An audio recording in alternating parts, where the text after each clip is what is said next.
Assalamualaikum warahmatullahi wabarakatuh. Apa kabar anakku sekalian? Alhamdulillah, semoga kita senantiasa dalam lindungan Allah Subhanahu wa taala. Baik anakku sekalian, hari ini kita dalam pembelajaran daring pendidikan agama Islam dan budi pekerti. Dan adapun tujuan pembelajaran kita hari ini adalah Rasul Allah idolaku. Nah, mengidolakan Rasul artinya mencintai Rasul. Siapa yang mencintai Rasul akan bersamanya di dalam surga nanti. Amin ya rabbal alamin. Para Rasul adalah laki-laki pilihan Allah Subhanahu wa taala. Mereka wajib kita ketahui dan imani. Salah satu rukun iman adalah beriman kepada Rasul. Seorang muslim wajib membenarkan semua Rasul dengan sifat-sifat, kelebihan, dan keistimewaannya masing-masing. Para Rasul berkewajiban menyampaikan risalah wahyu yang diterimanya kepada manusia, ya. Nah, adapun yang akan kita pelajari pada materi saat ini yaitu kisah keteladanan Nabi Daud alaihissalam dan kisah keteladanan Nabi Sulaiman alaihissalam. Nah, Nabi Daud alaihissalam adalah salah seorang nabi dari Bani Israel, yaitu Sibit Yahuda. Ia merupakan keturunan ke-13 dari Nabi Ibrahim alaihissalam. Nabi Daud alaihissalam hidup pada masa Raja Talut yang beriman dan Raja Jalut yang kafir. Nah, ketika terjadi peperangan antara tentara Talut dan tentara Jalut, tentara Talut dapat mengalahkan Jalut serta bala tentaranya dengan izin Allah Subhanahu wa taala.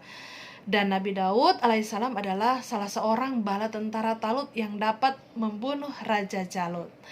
Suatu ketika sesudah Talut wafat, Nabi Daud alaihissalam diangkat menjadi raja. Allah Subhanahu wa taala memberikan kerajaan dan ilmu pengetahuan kepada Nabi Daud alaihissalam. Kemudian mengangkatnya menjadi rasul dan memberikan karunia yang agung, yaitu kitab Zabur. Nah, kitab Zabur adalah mujizat bagi Nabi Daud alaihissalam. Selain Zabur, keistimewaan Nabi Daud alaihissalam adalah setiap pagi dan senja gunung-gunung bertasbih mengikuti tasbih Nabi Daud alaihissalam. Ia juga memahami bahasa-bahasa burung.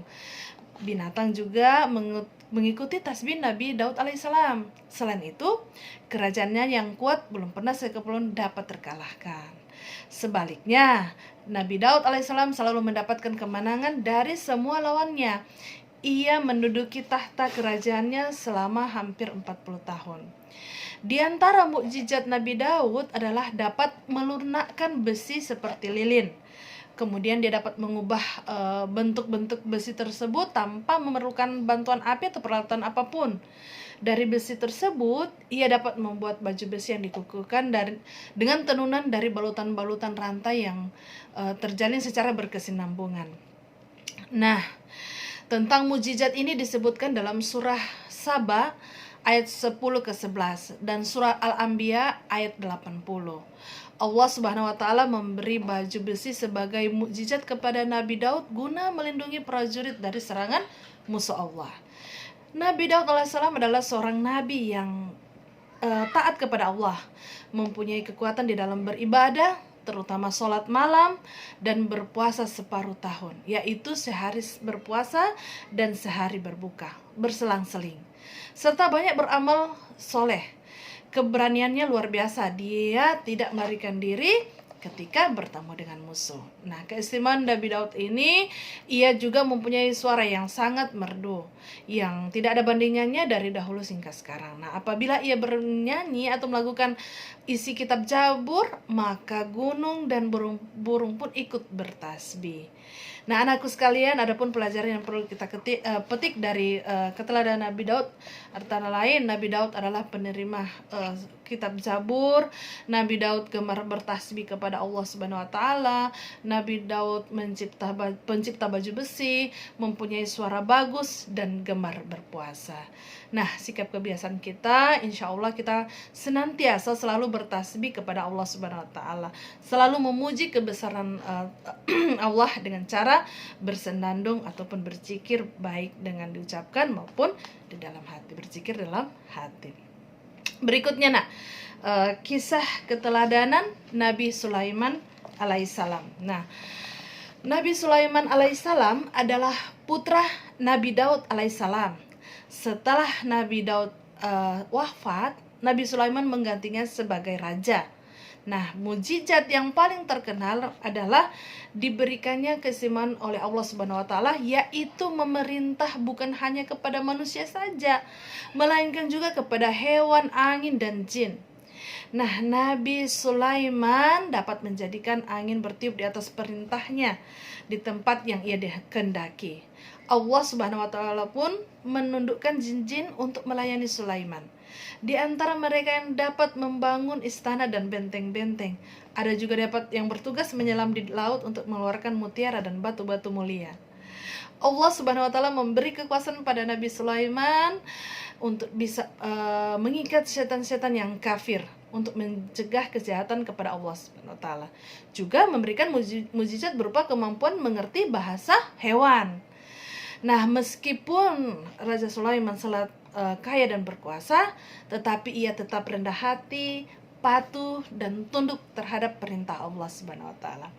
Nah, kisah Nabi Sulaiman alaihissalam ini terdapat dalam Al-Qur'an surah An-Naml ayat 15 sampai 44. Dan doa Nabi Sulaiman alaihissalam selalu dikabulkan oleh Allah, yaitu tidak ada seorang pun yang memiliki kerajaan besar dan kaya raya seperti kerajaannya.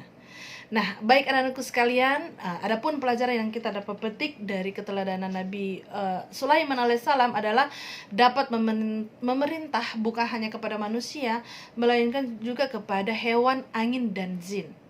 Dan Nabi Sulaiman alaihissalam mampu mengikat jin-jin kafir untuk mencegah kejahatan mereka. Dan Nabi Sulaiman alaihissalam pun meskipun sudah kaya raya dan berkuasa, tetapi tetap rendah hati, patuh dan tunduk kepada perintah Allah Subhanahu wa taala. Nah, kebiasaan yang bisa kita lakukan adalah, artinya meskipun kita memiliki kelebihan, hendaklah kita rendah hati dan selalu taat kepada perintah Allah Subhanahu wa taala. Nah, anakku sekalian, mungkin hanya 2 materi ini yang dapat Ibu sampaikan, yaitu kisah keteladanan Nabi Daud alaihissalam, kemudian Nabi Sulaiman alaihissalam. Nah, bisa juga kalian dapat membacanya di buku pegangan kalian. Dan setelah ini kalian bisa mengerjakan tugas Ayo Berlatih yang akan Ibu share melalui WA Group. Terima kasih Nak, insya Allah kita senantiasa dalam lindungan Allah Subhanahu wa taala. Nanti untuk kisah Rasul atau yang lainnya nanti akan Ibu bahas untuk pertemuan berikutnya. Terima kasih. Wassalamualaikum warahmatullahi wabarakatuh.